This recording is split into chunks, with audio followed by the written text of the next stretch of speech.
Bismillahirrahmanirrahim. Assalamualaikum warahmatullahi wabarakatuh. Assalam bahasa Arabnya keselamatan. Alaikum untuk kamu.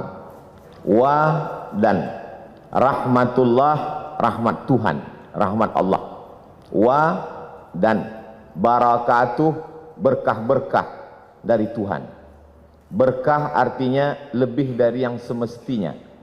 Semestinya bangunan itu tahannya menurut arsitek 100 tahun. Tapi karena dijaga, dipelihara, direhab lebih dari semestinya, maka disebut dengan berkah. Kita selalu gaji, umur, ilmu, hidup ingin berkah. Makanya selalu orang mengatakan hidup ini yang kita cari berkahnya. Bahasa Arabnya salam. Orang Ibrani yang masih satu akar kata dengan bangsa Semit. Nabi Nuh punya anak 3 orang. Satu namanya Sam, satu namanya Ham, satu namanya Yafes. Sam itu pecahannya adalah Arab dan Ibrani. Orang Arab menyebut salam, assalamualaikum. Orang Ibrani menyebut shalom. Lalu kemudian ketika sampai ke tempat kita menjadi selamat. Makanya disebut selamat siang karena kebetulan acaranya dibuat siang. Salam sejahtera, tambahan, kombinasi, modifikasi dari bahasa Arab dan bahasa Indonesia. Ada salamnya, ada sejahtera. Istilah-istilah yang lain tidak saya sebutkan karena takut silap dan salah. Karena acara ini direkam, di-streamingkan. Takutnya kerukunannya tidak tercapai, malah silapnya yang viral. 3 jam perjalanan. Tadi malam kami bertolak jam 2 dari Jakarta. Kemudian saya lihat matahari sudah mulai terbit. Kami pun sampai ke Pattimura Airport. Selama ini pahlawan nasional itu hanya kami lihat di uang 1000 saja. Tapi hari ini sudah sampai. Sebagai bukti kami ambillah foto berlatar belakang background Pattimura Airport. Lalu kemudian disambut oleh Habib. Habib diambil dari kata hub. Hub artinya cinta. Habib orang yang kami cinta. Karena kakeknya Muhammad SAW kami sangat cinta, maka cucu-cucunya yang mengalir darah itu pada mereka, kami juga cinta kepada mereka. Kami sebut mereka dengan Habib. Kalau perempuan Habibah, tapi jarang itu kami panggil karena nanti banyak orang yang marah, terutama suaminya. Lalu kemudian saya pun melihat di perjalanan ada tulisan besar sekali, welcome to the city of music. Barulah saya paham kenapa orang-orang Ambon ini banyak jadi penyanyi di Jakarta.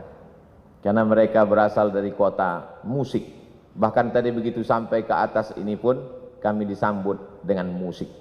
Lalu ada tulisan besar juga saya baca, Ambon Manise.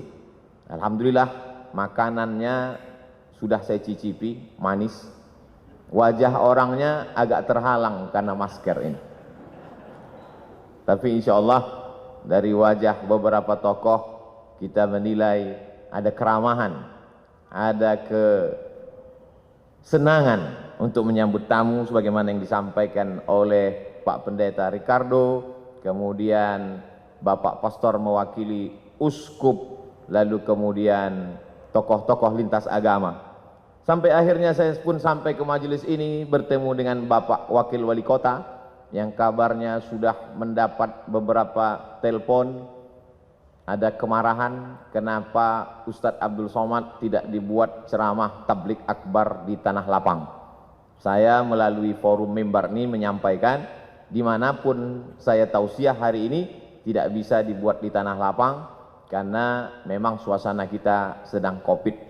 Tidak bisa kita mengumpulkan orang ramai. Di hotel pun paling banyak hanya 150 sampai 300 orang. Kalaulah tadi direkam itu kamera dari awal sampai akhir, bagaimana panitia ini betul-betul menjaga prokes kita. Saya di beberapa banyak tempat selama setahun dari Maret 2020 sampai 2021 ini, rasanya yang paling tertib melaksanakan prokes ini di Ambon inilah. Itu Ustadz ngomong begitu karena di Ambon atau bagaimana? Memang saya bisa tanya kepada tim. Karena di Ambon inilah sampai yang mikrofonnya pun ganti masker dah berapa kali. Saya yakin itu virus COVID tidak sampai ke atas ini. Mereka di bawah melihat, tak usahlah kita naik, cepat kita mati kata dia. Alhamdulillah bertemu dengan Pak Wakil Wali Kota. Bapak Wali Kota tidak bisa hadir karena sedang ada kegiatan di Jakarta. Ini perlu saya sampaikan supaya jangan ada fitnah di antara kita. Lalu kemudian bertemu pula dengan Bapak Kapolresta Ambon. Saya pikir sudah 3 jam perjalanan naik pesawat itu akan bertemu orang jauh. Ternyata orang sekampung juga dari Sumatera Utara. Lalu kemudian sangat membahagiakan berjumpa dengan para alim ulama, Ketua Majelis Ulama Indonesia, Ketua Majelis Ulama Indonesia Provinsi Maluku dan Kota Ambon. Tokoh-tokoh, orang-orang tua yang tak dapat saya sebutkan satu persatu, insya Allah semuanya selalu mendapat keberkahan hidup. Saya ingin supaya kawan-kawan sahabat-sahabat yang dari portal berita maupun koran media cetak, tolong ditulis berita ini betul-betul bahwa Abdul Somad beramah tamah dengan tokoh lintas agama. Jangan besok keluar lomba ceramah lintas agama. Ada sebuah kampung di Pulau Sumatera, tepatnya di Provinsi Sumatera Utara.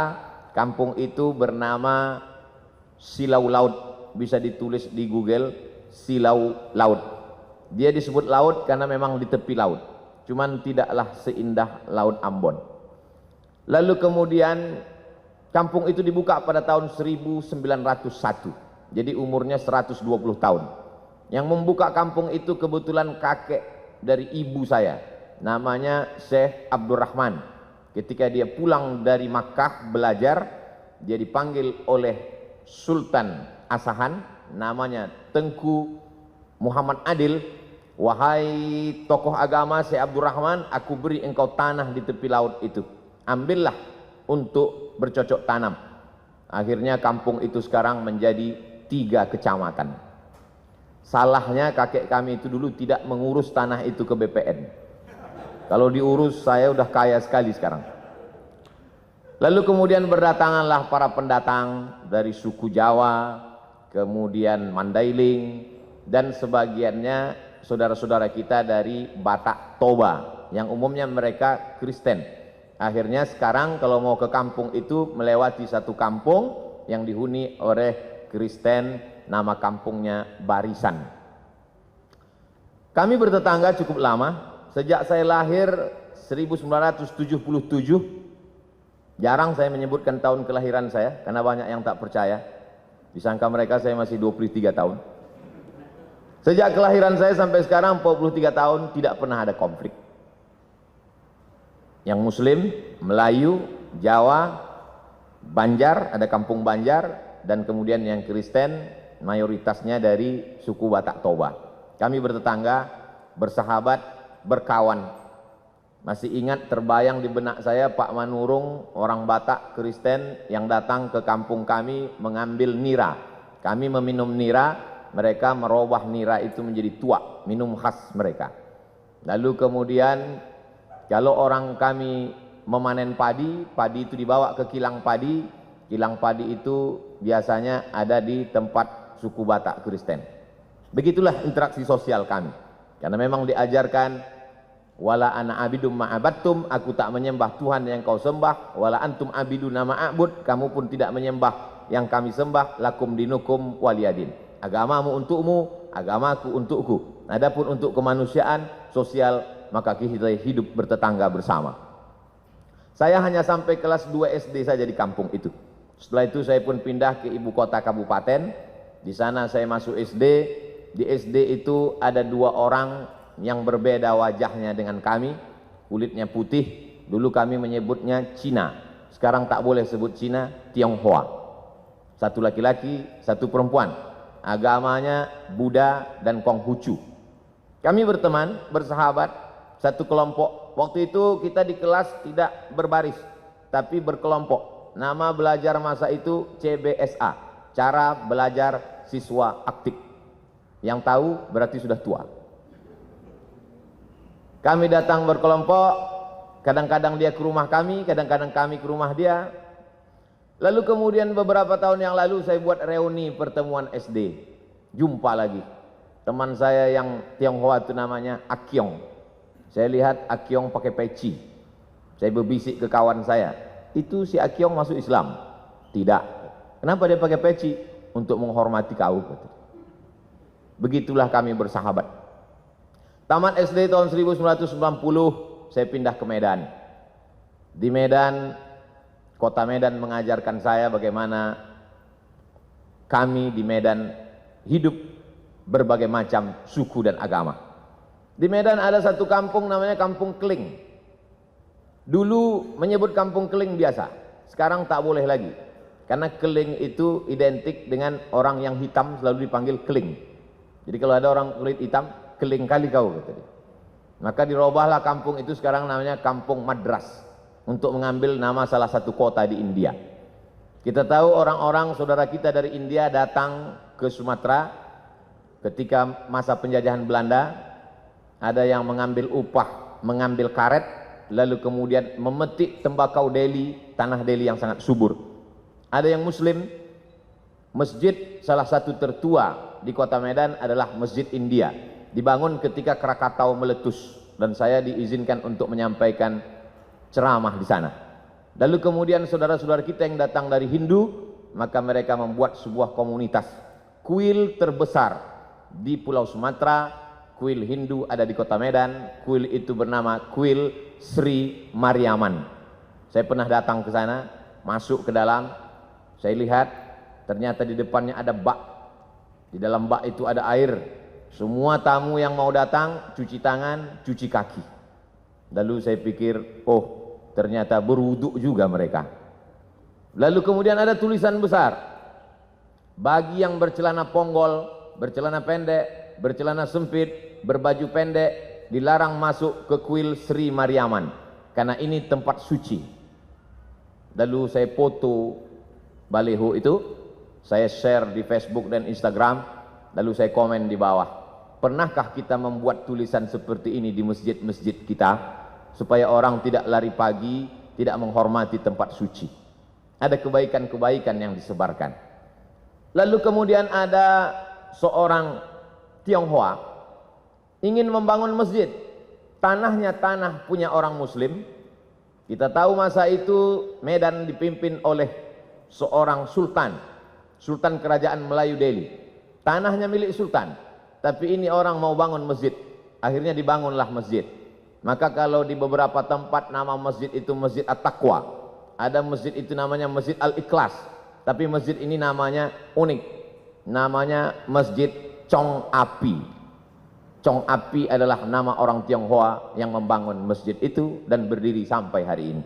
Kalau kita pergi ke daerah Pecinan, maka kita akan melihat rumah Chong Api dan kita bisa berkunjung ke Masjid Chong Api yang merupakan salah satu objek wisata religi. Lebih kurang 5 tahun saya tinggal di Medan. Setelah itu saya pun melanjutkan pendidikan saya ke Mesir pada tahun 1998. Di Mesir saya menyewa rumah. Saya tidak tinggal di asrama. Kami tinggal di model rumah flat. Di atas rumah, di bawah rumah. Rumah di bawah ada 3 kamar. Saya tinggal di rumah bawah. Di atas rumah Sohibul Bait yang punya rumah. Setiap bulan sayalah yang naik ke atas membayar sewa rumah. Nama tuan rumah kami itu Baba Yosef Hanna. Agamanya Kristen Ortodok Koptik. Lebih kurang 3 tahun saya tinggal di rumah itu. Kenapa Ustadz bertahan di rumah itu? Karena itulah rumah yang paling murah. Suatu ketika Baba Yosef Hanna mengeluh kepada saya. Ya Beni, dia pakai bahasa Arab juga. Ya Beni, anakku, saya mesti naikkan sewa rumah ini. Kenapa Baba Yosef? Karena aku kena, ana musab bi saratan, saratan cancer, kena kanker. Aku kena kanker, jadi aku mesti operasi. Salah satu income pemasukanku sewa rumah. Jadi sewa rumah ini mesti kunaikkan. Lalu saya menjawab ke Bapak Yosep, kalau Bapak Yosep kena kanker, kami lebih parah lagi dari kanker. Kami kena krisis moneter. Kanker juga, kantung kering. Jadi kalau Bapak mau naikkan sewa rumah ini, kami akan pindah dari rumah ini. Saya lihat dia lama termenung, dia terdiam. Setelah itu dia mengatakan, tak jadi ku naikkan sewa rumah ini, tetaplah bertahan kalian di sini. Sampai akhirnya saya pulang tahun 2002, bulan November, adik-adik kelas saya tetap melanjutkan rumah itu. Sampai saya datang 2017, rumah itu masih tetap ada tegak berdiri, tapi adik-adik kelas saya sudah pindah semuanya, karena memang lokasi itu sudah direnovasi, sudah tidak layak lagi, rumah itu sudah menjadi rumah tua. Tapi kenangan itu tetaplah menjadi kenangan abadi dalam hati dan pikiran saya. Lalu kemudian pada tahun 2008 setelah belajar di Maroko, saya pun pulang. Saya menjadi ustadz, saya menjadi tokoh agama Islam. Tetangga-tetangga, sahabat-sahabat SD saya tetap menganggap saya sebagai Abdul Somad yang dulu. Sampai akhirnya datang suatu undangan ceramah. Saya simpan dalam screenshot, sampai hari ini saya simpan. WA dari Pak Dedi di lapangan Kostrad. Dia tentara di Jakarta. Ustadz Abdul Somad, saya mau mengundang Anda ceramah di lapangan Kostrad. Waktu itu belum Covid lagi. Saya tanya, Pak Dedi dapat nomor saya dari mana? Dapat dari tetanggamu yang Kristen Protestan. Dia termasuk jemaat HKBP, Huria Kristen Batak Protestan. Marganya Panjaitan. Masih kenal? Oh kenal, dia tetangga dekat rumah saya dulu waktu sekolah. Dari nomor dialah aku dapat jadwal ceramah ini. Biasanya kalau ada orang mengundang saya dari satu kota, saya beri ke koordinator kota itu. Kalau dia Jakarta, saya beri ke koordinator UAS, Ustadz Abdul Somad DKI Jakarta, Jabodetabek. Kalau dia datang dari Sumatera Utara, saya kasih ke koordinator. Tapi ini langsung ke saya. Saya bilang, insya Allah saya akan datang. Lalu kata Pak Dedi, katanya mengundang Ustadz Somad susah, payah, menunggu sekian lama. Kenapa bisa langsung dapat? Kalau kalian mau cepat dapat, undanglah melalui tetanggaku yang Kristen itu. Sebulan yang lalu, tetangga saya, lain orang, dia kirim foto rumah mengaji. Dindingnya belum disemen, atapnya tidak pakai dek. Anak-anak belajar Quran di lantai. Adinda Abdul Somad, itu tempat mengaji itu adalah rumah si Joni, tepatnya di depan rumah si Hot Maharahap. Aku mohon kau dukunglah tempat mengaji ini. Padahal dia Kristen. Dia ingin supaya tempat mengaji itu saya support. Akhirnya saya hubungilah tim Yayasan Wakaf Hajah Rohana. Setelah mak saya meninggal, saya buat program kemanusiaan untuk memberi makan fakir miskin, namanya Yayasan Wakaf Hajah Rohana. Saya minta supaya tim mensurvei tempat itu. Akhirnya tempat itu disurvei, berapa lantai yang perlu diperbaiki, berapa harga semen untuk menutup dinding, berapa tikar plastik dan meja, berapa lampu yang mesti diganti dan lain sebagainya. Akhirnya guru-guru mengaji mengucapkan terima kasih. Terima kasih Ustadz. Dari mana Ustadz dapat info dari kami? Dari tetanggaku yang dulu masa kecil sahabatku. Rupanya dia tak sampai hati kali melihat kalian mengaji di lantai. Akhirnya dia WA saya dan hari ini tetap terjalin. Saya bukan ingin membanding-bandingkan kampung saya dengan Ambon.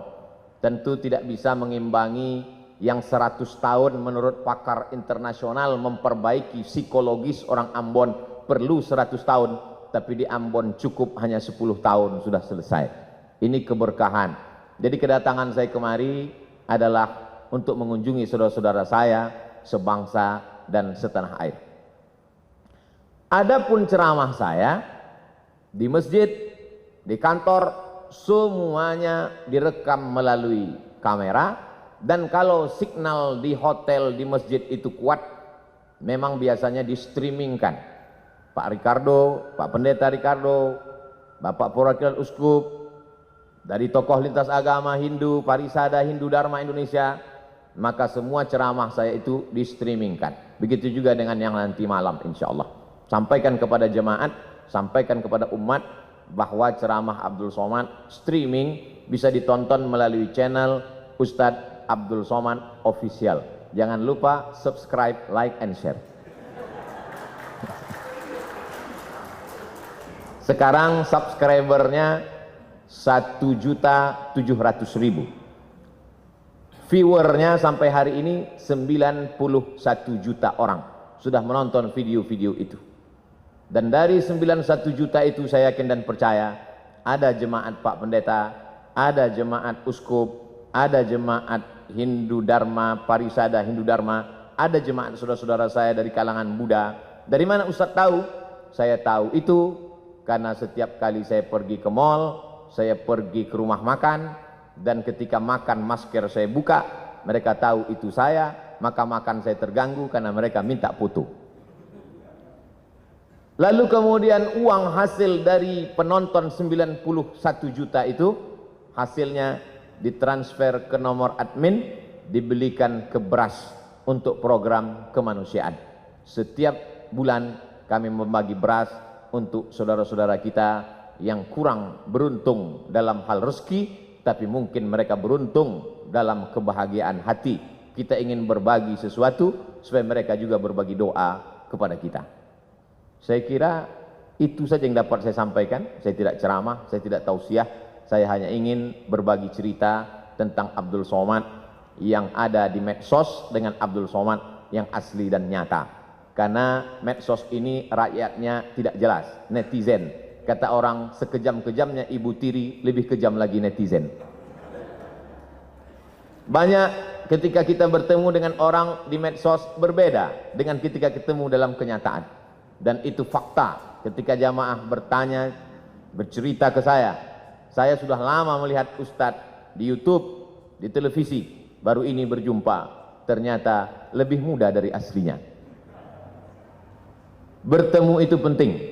Pernah kamu kenal si Anu? Pernah. Pernah berjumpa dengan dia? Belum. Berarti kamu belum kenal. Pernah kamu kenal dengan si Anu? Pernah. Pernah kamu duduk makan bersama dengan dia? Belum. Berarti kamu belum kenal. Hari ini kita bertemu, hari ini kita bersama, tinggal lagi makan. Ini semakin lama kata sambutan ini, maka semakin banyak dosa saya karena menahan nafsu makan. Saya ucapkan banyak terima kasih. Banyak kata-kata tidak berkenan di hati, menyinggung perasaan. Saya Abdul Somad, warga negara Indonesia, sama-sama manusia, sama-sama mencintai NKRI. Mohon maaf atas segala kesilapan. Terima kasih atas segala perhatian. Wassalamualaikum warahmatullahi wabarakatuh.